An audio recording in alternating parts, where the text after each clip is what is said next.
প্রায় ৩০ বছর পর আবার আলোচনায় সালমান শাহর মৃত্যু। তার মৃত্যুর প্রকৃত কারণ উদ্ঘাটনে কবর থেকে মরদেহের অবশেষ অংশ উত্তোলনের অনুমতি দিয়েছে আদালত। শুনে মনে হতে পারে বহুদিনের অমীমাংসিত রহস্যের জট হয়তো এবার খুলতে যাচ্ছে, কিন্তু ঠিক তখনই সামনে এসেছে এক চমকপ্রদ প্রশ্ন। যে পরিবার বছরের পর বছর ধরে নতুন তদন্তের দাবি জানিয়ে এসেছে, তাদের পক্ষ থেকে এখন শোনা যাচ্ছে আপত্তির কথা। কিন্তু কেন? মরদেহ উত্তোলনের অনুমতি পাওয়ার পরও কেন সংশয় পরিবারে?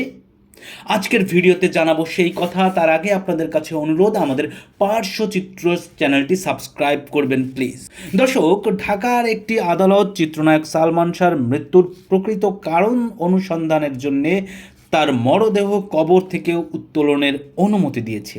মামলার তদন্ত কর্মকর্তার আবেদনের পর গত ২৪ মে ঢাকার মেট্রোপলিটন ম্যাজিস্ট্রেট আদালত এই আদেশ দেন।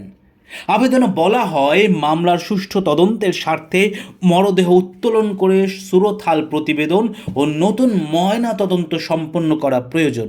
দর্শক, চলুন একটু পেছনে ফিরে যাই। দিনটা ছিল ১৯৯৬ সালের ৬ সেপ্টেম্বর। সেদিন সকালে সালমান শাহর পরিবারের সদস্যরা তার বাসায় যান। তখন তাদের জানানো হয় সালমান ঘুমিয়ে আছেন, কিন্তু কিছুক্ষণ পরই আসে একটি ফোন কল। পরিবারকে দ্রুত বাসায় যেতে বলা হয়। সেখানে গিয়ে তারা দেখতে পান সালমান শাহ তার শয়নকক্ষে অচেতন অবস্থায় পড়ে আছেন।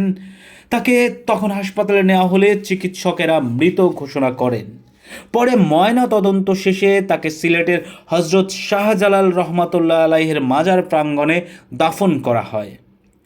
ঘটনার দিন রমনা থানায় একটি অপমৃত্যুর মামলা হয়, কিন্তু সেখানেই শেষ হয়নি বিতর্ক, বরং সময়ের সঙ্গে সঙ্গে আরও গভীর হয়েছে রহস্য। বিভিন্ন তদন্ত প্রতিবেদনে আত্মহত্যার কথা বলা হলেও সালমান শাহর পরিবার কখনোই সেই ব্যাখ্যা মেনে নেয়নি। তাদের দাবি ছিল এটি আত্মহত্যা নয়, পরিকল্পিত হত্যা। আর এ কারণেই তদন্তের দাবিও জানিয়ে এসেছে পরিবার। তাই মরদেহ উত্তোলনের অনুমতির খবর প্রকাশের পর অনেকের ধারণা ছিল পরিবার নিশ্চয়ই এই সিদ্ধান্তকে স্বাগত জানাবে। কিন্তু ঘটেছে উল্টোটা। সালমান শাহর মা নীলা চৌধুরীর আইনজীবী আবিদ হাসান সাংবাদিকদের জানিয়েছেন, নতুন করে সিআইডি তদন্তের দায়িত্ব পাওয়ায় একটি ময়নাতদন্ত প্রতিবেদন প্রয়োজন, সে কারণেই মরদেহ উত্তোলনের আবেদন করা হয়েছিল। তবে একই সঙ্গে তিনি একটি গুরুত্বপূর্ণ প্রশ্ন তুলেছেন। তার ভাষ্য, প্রায় ৩০ বছর পর কবর থেকে মরদেহ উত্তোলন করলেও কার্যকর কোনো আলামত পাওয়ার সম্ভাবনা খুবই কম।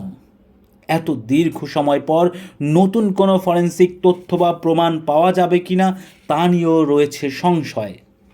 আর সে কারণেই আদালতের আদেশের বিরুদ্ধে আবেদন করার বিষয়টিও বিবেচনা করছে পরিবার পক্ষ। এখানেই তৈরি হয়েছে এক ধরনের দ্বন্দ্ব।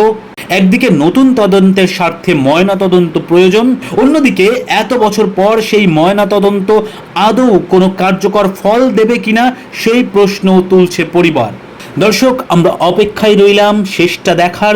সেই পর্যন্ত সাবস্ক্রাইব করে সঙ্গে থাকুন আমাদের পার্শ্বচিত্র চ্যানেলের।